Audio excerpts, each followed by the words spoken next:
Los personajes son una parte fundamental de cualquier historia. De hecho, inclusive una historia que puede no tener un conflicto tan interesante puede volverse un viaje increíble si los personajes son interesantes, son carismáticos, son misteriosos, son gente que quieres conocer o simplemente son agradables. Por lo tanto, es muy importante trabajar los personajes adecuadamente porque pueden salvar o destruir tu historia por completo. Es por eso que en este video vamos a ver 5 claves para hacer que tus personajes sean aún más interesantes. Yo soy Ángel Rodríguez Bustamante, estas son cápsulas narrativas en Capa Desarrollo Personal y Creativo.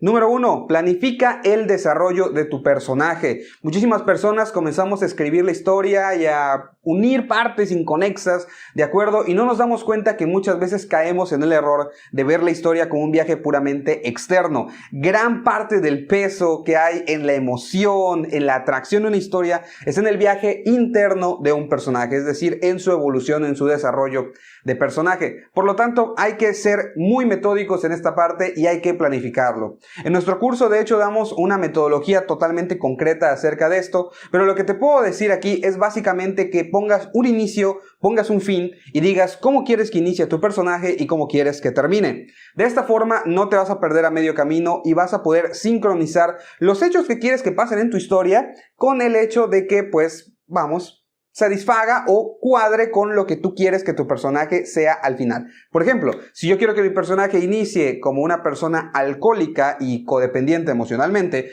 y quiero que acabe como una persona luchando contra su alcoholismo y que se valora a sí mismo, de acuerdo, o sea, puede estar ya en soledad porque se quiere, pues entonces yo sé que cuando haga los problemas, las dificultades, los obstáculos externos, físicos que van a pasar en la historia, tienen que poder llevar de una u otra forma a ese resultado de volverlo, de combatir, ¿no?, su alcoholismo y sus problemas internos muy bien ya especificados. De esta manera, entonces, el personaje acaba teniendo muchísima mejor tracción, acabas teniendo una dirección más cohesiva en tu historia y por lo tanto simplemente esto es tener más orden. Entonces planifica el desarrollo de tu personaje, pon inicio, pon un fin y haz que la magia surja.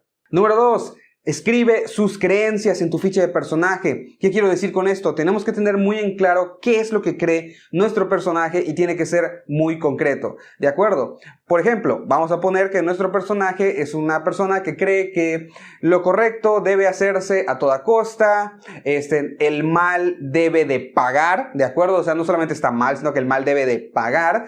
Vamos a ponerle igual que su creencia es que la familia es muy importante y debemos sacrificarnos por ella. Y también podemos ponerle una creencia acerca de que el esfuerzo rinde frutos, por ejemplo, y derrota al talento. Tan solamente poniendo estas 4 creencias podemos hacernos una imagen más o menos del personaje, obviamente rellenando ciertos huecos, ¿no?, porque no tenemos aquí la ficha entera, pero a lo que yo voy es que es muy importante que escribas estas creencias. Razón, hay 2 grandes razones. Número 1, vas a poder tener una visión muy concreta de tu personaje en muy poca información. Las creencias es lo que define al ser humano prácticamente en su actuar, su interpretar de las cosas y su sentir. Por lo tanto, si tenemos una visión clara, y con una visión clara me refiero a una lista de creencias en la ficha del personaje, tenemos acceso a la mente de nuestro personaje de manera muy ágil, muy rápida y muy certera. Y segundo, con esto podemos saber más o menos dónde golpearlo para hacer su desarrollo de personaje. Tercer punto, haz que crean cosas que no son ciertas. Es muy sencillo caer en el error, en el problema de hacer que todas las creencias de nuestro personaje sean correctas, sean verdaderas y sean ciertas. Esto no puede pasar. ¿Por qué? Porque nosotros queremos personajes imperfectos, que generen conflictos, que generen problemas, que tengan fallas, que tengan matices, que pueda identificarse la gente. Todo esto lo conseguimos haciendo personas con problemas, con problemáticas. Entonces es muy importante que tú cheques que en la lista de creencias que estás haciendo hayan creencias que no son ciertas, que son falsas, que solo él se cree y que los demás no creen porque están equivocadas, pero así somos las personas y idóneamente en la gran mayoría de las historias así son los personajes. Cuarto punto, Piensa tu personaje en capas. ¿A qué me refiero con esto? Muchísimas veces nosotros agarramos y decimos, bueno, el concepto de mi personaje es que es un caballero.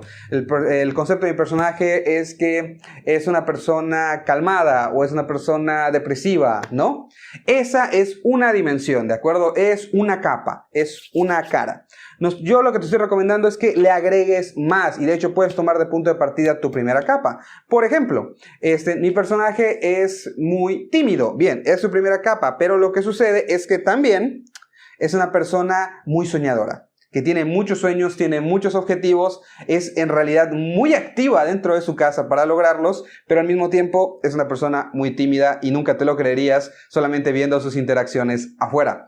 Esto crea un personaje más tridimensional, más interesante, más simpático y probablemente que la gente pueda identificarse más, porque la realidad es que los seres humanos somos muy diversos, somos caóticos y somos muy contradictorios aparentemente en nuestra estructura mental. Por lo tanto, haz personajes por capas. Piensa que siempre hay algo que te está ocultando. Piensa que hay otro lado de la moneda. Y si puedes crear aún más capas, pues qué es mejor.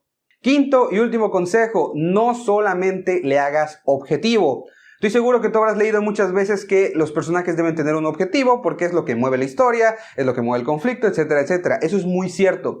Pero como también vemos en el curso, el hecho de que necesitamos un objetivo que sea físico, que sea entendible, ¿de acuerdo? Pero eso deja fuera la parte interna, la parte de desarrollo interno. Por lo tanto, necesitamos tener un objetivo y necesitamos tener también una motivación. Una cuestión que puede ser más abstracta, que puede ser más interna. Por ejemplo, objetivo, necesito llegar a un templo budista que está en cierto lugar de China, ¿de acuerdo? Motivación, quiero encontrar la paz y creo que la voy a encontrar yendo a ese templo budista. Entonces tengo una motivación y tengo un objetivo. Además de eso, tenemos que tener una razón de por qué tenemos esa motivación. Tiene que haber un conflicto base, tiene que haber un conflicto interno, un problema más básico dentro del personaje, que puede ser un problema de aceptación, puede ser un problema de afecto, un problema de, por ejemplo, ¿qué será? De falta de sentimiento de gloria, de haber logrado cosas, etc. Entonces vemos cómo vamos yendo cada vez más superficial el problema, pero es muy importante esas partes superficiales también. Entonces no solo lo dejes en objetivo, sino que plantéale una motivación y plantéale un conflicto base con el cual puedas sacar esa motivación y ese objetivo. Pues bueno, esos fueron los 5 consejos para hacer a tu personaje pues aún más interesante, aún más completo. Aplícalos, explóralos y espero que hagas grandes historias. Nos vemos en la siguiente cápsula. Hasta luego.